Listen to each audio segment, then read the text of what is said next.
Assalamualaikum warahmatullahi wabarakatuh. Perkenalkan, nama saya Mutia Rahma Maulida, NIM 1822008. Di sini saya akan menjawab pertanyaan UTS terkait mata kuliah hukum perusahaan. Jadi pertanyaan pertama yang saya pilih yaitu pertanyaan nomor 2 terkait tentang bagaimana sih ketika orang mendirikan usaha dagang, yang mana usaha dagang tersebut itu belum berbadan hukum gitu. Nah, bagaimana? Jadi memang di dalam aturan usaha dagang itu memang tidak semua usaha dagang itu harus berbentuk badan hukum gitu. Jadi memang usaha dagang itu memang terbentuk memang dari kehendak dari pengusaha tersebut, di mana modal atau keahliannya itu memang dimiliki sendiri gitu. Jadi soal terkait untung rugi dan manajemen perusahaan itu memang diatur oleh pengusaha tersebut gitu. Jadi sebenarnya bagaimana bisa kaya, sebenarnya bisa aja, sah-sah aja gitu. Apalagi memang kayak usaha-usaha kecil itu kan nggak mungkin langsung berbentuk berbadan hukum ya. Nah, selanjutnya pertanyaannya, apakah dampaknya dari hukum, apa syarat mendirikan usaha dagang dan berapa biayanya? Jadi sebenarnya kalau bicara dampak, jika memang usaha dagang tersebut memang sudah mulai membesar dan memang sudah dikenal banyak orang, nah ditakutnya usaha tersebut bisa dikenai undang-undang juga. Takutnya juga usaha tersebut bisa dikatakan ilegal atau memang kurang terpercaya gitu. Tapi memang untuk lebih dikenal atau memang menarik pelanggan itu memang ya berbadan hukum, tapi ya tidak harus, karena juga banyak bisnis-bisnis rumahan itu ya yang awalnya dibangun atau memang masih baru kan nggak mungkin harus berbentuk badan hukum seperti penjelasan saya tadi. Jadi memang kalau misalnya badan usaha tersebut sudah agak membesar, jadi ya direkomendasikan atau dianjurkan didaftarkan gitu. Nah, apa saja syarat atau cara mendaftarkannya? Nah, biasanya usaha dagang itu ketika didaftarkan, caranya itu mengajukan permohonan izin usaha di kantor wilayah Departemen Perindustrian dan Perdagangan setempat. Yang kedua, mengajukan permohonan izin tempat usaha kepada pemerintah. Nah, biasanya kalau soal biaya itu mungkin kalau masih baru itu sekitar 3 atau 8 juta. Dan itu belum dikalkulasikan dengan modal dari perusahaannya itu, kecuali memang badan hukum, maksudnya badan usaha berbadan hukum ya, seperti PT besar itu kan minimalnya 50 juta, tapi kan kalau ini kan masih yang rendah begitu ya. Terus saya akan menjawab pertanyaan nomor 3. Nah, apakah hukum itu membenarkan suatu usaha dagang dan jasa tidak berbadan hukum? Jika benar, pada kondisi yang bagaimana? Jadi pada dasarnya perlu kita ketahui bersama, usaha dagang itu memiliki 3 model. Jadi ada usaha perseorangan, ada usaha perorangan, dan usaha berbadan hukum gitu. Tapi sebenarnya dari ketiga hal tersebut sebenarnya ya sama saja gitu, dengan catatan selama tidak melanggar ketentuan-ketentuan hukum. Jadi apakah dibenarkan oleh hukumnya? Sebenarnya dibenarkan gitu, selama dia itu tidak memanipulasi hukum atau merusak hukum atau mengganggu ketertiban hukum, ya sah-sah saja gitu. Terus bagaimana pula kedudukan usaha dagang dan jasa yang tidak berbadan hukum dalam membuat ikatan kontrak? Siapa saja yang harus menanggung kewajiban bila terjadi wan prestasi, sampai sejauh mana? Nah, jadi memang pada umumnya perusahaan perseorang itu memang dijalankan kan oleh pengusaha. Nah, biasanya juga ada dari perusahaan itu kan dibagi ada jadi 3 jenis kan, ada usaha persekutuan, persekutuan perdata, persekutuan firma, persekutuan komanditer, yang mana dari persekutuan tersebut itu kan didirikan oleh 2 orang atau lebih. Nah, berarti kan ada beberapa orang kan, beberapa pengusaha. Nah, kalau bicara soal tanggung jawab dan wewenang itu biasanya kepada pihak ketiga, itu biasanya diberikan kepada pengusaha yang diberi amanah. Nah, begitu. Jadi perlu diketahui juga bahwa yang bertanggung jawab itu ya pengusaha yang diamanahkan itu gitu. Jadi apabila ada penyelesaian kontrak atau wan prestasi, yang bertanggung jawab itulah ya adalah pengusaha itu. Tapi memang kalau misalnya dari pengusaha yang memang bersalah tapi menggunakan nama perusahaan, maka pengusaha yang bersangkutan tersebutlah yang bertanggung jawab atas wan prestasi tersebut gitu. Nah, tapi khusus di persekutuan firma dan komanditer pelunasan kepada pihak ketiga itu dilakukan oleh kas terlebih dahulu gitu, baru ketika tidak cukup baru perusahaan.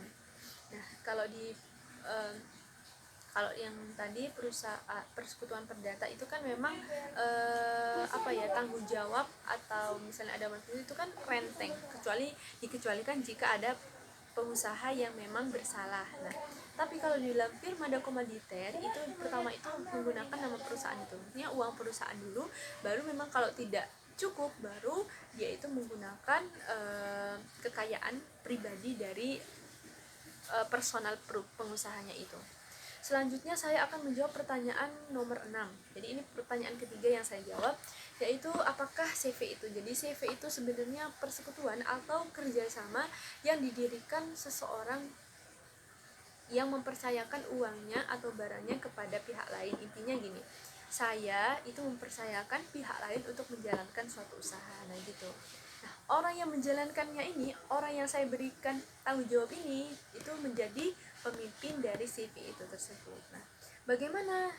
Terus pertanyaannya bagaimana pertanggungjawaban anggota CV? Jadi anggota CV, maksudnya persekutuan itu sebenarnya dibagi orang-orangnya itu dibagi menjadi dua. Jadi ada sekutu aktif dan sekutu pasif. Nah, sekutu aktif ini adalah orang yang bertugas menjalankan usahanya itu. Sedangkan sekutu pasif itu orang yang memberikan modal gitu. Jadi itu kata gampangnya ya. Jadi singkat-singkat saja. Selanjutnya bagaimana tata cara pendirian CV. Jadi pendirian CV itu memang didirikan oleh minimal 2 orang atau lebih, seperti yang penjelasan saya tadi. Adapun cara pendiriannya itu yang pertama dia itu harus membuat akta pendirian. Yang kedua ada surat keterangan domisili perusahaan atau SKDP. Yang ketiga membuat NPWP. Nah, itu kan berkaitan dengan pajak. Dan yang keempat adalah membuat surat izin usaha perdagangan atau yang biasa dikenal dengan SIUP. Selanjutnya membuat tanda daftar perusahaan dan membuat pengesahan pengadilan. Nah, itu sudah pasti ya. Nah, selanjutnya pertanyaannya bagaimana status hukum CV? Jadi status hukum CV itu menurut KUH Dagang itu tidak berbentuk badan hukum. Adapun bagaimana berakhirnya CV? Jadi menurut pasal 31 KUHD berakhirnya CV itu apabila memang sudah jangka waktu yang telah ditetapkan oleh anggaran dasar. Nah, juga sebelum berakhir jangka waktunya itu ditetapkan akibat pendirian diri pemberhentian sekutu maksudnya. Jadi apabila ada salah satu sekutu yang memberhentikan diri, maka ya sudah selesai di CV itu, maksudnya perusahaan CV itu gitu. Kecuali memang ada ahli warisnya, itu nanti beda lagi. Terus juga ada akibat perubahan anggaran dasar pendirian. Selanjutnya bagaimana tanggung jawab para sekutu dari pihak ketiga. Jadi tanggung jawab dari sekutu pihak ketiga itu sebenarnya dalam pelunasan atau prestasi itu menggunakan perusahaan. Apabila tidak cukup maka yang seperti penjelasan saya di atas tadi ya. Terus selanjutnya soal nomor 10 ini soal yang keempat yang saya jawab, yaitu mengenai tentang apa sih BUMN itu. Jadi BUMN menurut Undang-Undang Nomor 19 Tahun 2003 terkait badan usaha milik negara. Jadi BUMN itu adalah badan usaha yang mana modal seluruhnya itu memang dari kekayaan negara gitu. Yang mana penyertaannya secara langsung dari kekayaan negara yang dipisahkan. Nah, bagaimana pertanggungjawaban BUMN sendiri? Jadi pertanggungjawabannya itu memang sudah diatur dalam regulasi. Nah, di mana direksi itu kan yang bertanggung jawab dan atas pengurusan BUMN untuk mencapai kepentingan dan tujuan bersama. Bagaimana tata cara pendirian BUMN? Jadi tata cara pendirian BUMN itu ada yang pertama di pasal 11 Undang-Undang BUMN itu seperti membuat akta notaris, terus juga ada pengesahan Menkumham RI, terus juga pendaftaran perusahaan dan pengumuman pada tambahan berita negara. Jadi memang ketika pengusaha membentuk BUMN, jadi memang BUMN sendiri kan memang dari negara ya, jadi memang harus ada pengesahan atau tambahan berita negara. Ya, gunanya berita negara ya juga untuk mempublikasi gitu. Publikasi maksud saya. Selanjutnya, bagaimana status hukum dari BUMN? BUMN ya berbadan hukum. Bagaimana berakhirnya BUMN? Jadi berakhirnya BUMN itu sebenarnya sudah diatur di dalam peraturan pemerintah nomor 45 tahun 2005 pada bab 8. Nah, pada pasal 79 yang mana berbunyi pembubaran BUMN itu ditetapkan dengan peraturan pemerintah. Jadi mengenai tentang berakhirnya Persero itu juga ada di pasal 80, 81, 82, sedangkan Perum juga ada di pasal 83, 84 dan 85.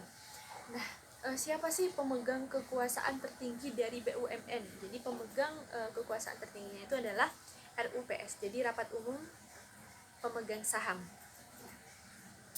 Selanjutnya saya akan menjawab pertanyaan nomor 11, yaitu mengenai tentang BUMD. Jadi apa sih BUMD itu?